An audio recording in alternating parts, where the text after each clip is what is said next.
തിരുവനന്തപുരം നെയ്യാറ്റിൻകരയിൽ ഒരു കുടുംബത്തിലെ 3 പേർ ആത്മഹത്യ ചെയ്ത സംഭവത്തിൽ ആത്മഹത്യാ കുറിപ്പ് കണ്ടെത്തി.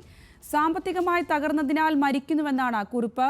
തമിഴ്നാട്ടിലെ റിയൽ എസ്റ്റേറ്റ് ബിസിനസ്സിൽ നിക്ഷേപിച്ച പണം നഷ്ടപ്പെട്ടു.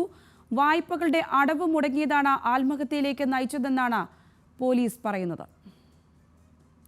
കൂടുതൽ വിവരങ്ങളുമായി അഞ്ജു ജയപ്രകാശ് ചേരുന്നു. അഞ്ജു, ഇപ്പോൾ ആത്മഹത്യാ കുറിപ്പ് കണ്ടെത്തിയിരിക്കുന്നു.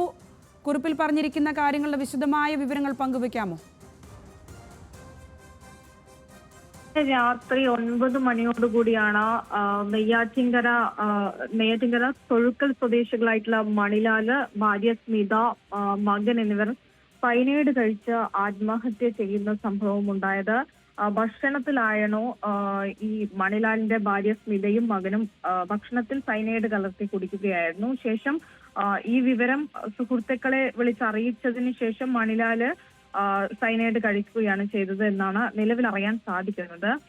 അതിനുശേഷമാണ് പോലീസ് വിശദമായി അന്വേഷിച്ചപ്പോഴാണ് ഇത്തരത്തിലൊരു ആത്മഹത്യാ കുറിപ്പ് ഇവരുടെ വീട്ടിൽ നിന്ന് കണ്ടെത്തിയത്. ആ കുറിപ്പിൽ പറയുന്നത് ഇങ്ങനെയാണ്.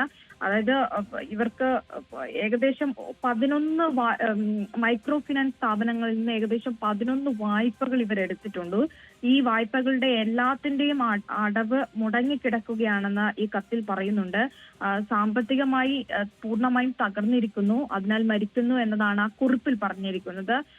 എന്തായാലും തമിഴ്നാട്ടിൽ റിയൽ എസ്റ്റേറ്റ് അടക്കം നടത്തിക്കൊണ്ടിരിക്കെ ആ ബിസിനസ്സിൽ നിക്ഷേപിച്ച പണം ഉൾപ്പെടെ നഷ്ടപ്പെടുന്ന സാഹചര്യം, അങ്ങനെ തിരിച്ചടവില്ലാതെ നിൽക്കുന്ന സാഹചര്യം, ഇതൊക്കെയാണ് ഈ ആത്മഹത്യക്ക് കാരണമെന്നാണ് നിലവിൽ നെയ്യാറ്റിൻകര പോലീസ് പറയുന്നത്. പലിശക്കെടുത്ത പണം തിരിച്ചടക്കാൻ കഴിഞ്ഞില്ല എന്നും ആ കുറിപ്പിൽ സൂചിപ്പിക്കുന്നുണ്ട്. ഏകദേശം 9 ലക്ഷം രൂപ ഇങ്ങനെ പലിശക്കെടുത്തതായിട്ടും പോലീസ് പറയുന്നുണ്ട്. എല്ലാ വായ്പകളും അടവ് മുടങ്ങിയതാണ് ആത്മഹത്യയിലേക്ക് നയിച്ചതെന്നാണ് നിലവിൽ ഇപ്പോൾ നെയ്യാറ്റിൻകര പോലീസ് വ്യക്തമാക്കിയിരിക്കുന്നത്. ശരി അഞ്ജു, നെയ്യാറ്റിൻകരയിലെ 3 പേർ ആത്മഹത്യ ചെയ്ത സംഭവത്തിൽ സാമ്പത്തിക പ്രതിസന്ധിയാണ് മരണത്തിലേക്ക് നയിച്ചതെന്നാണ്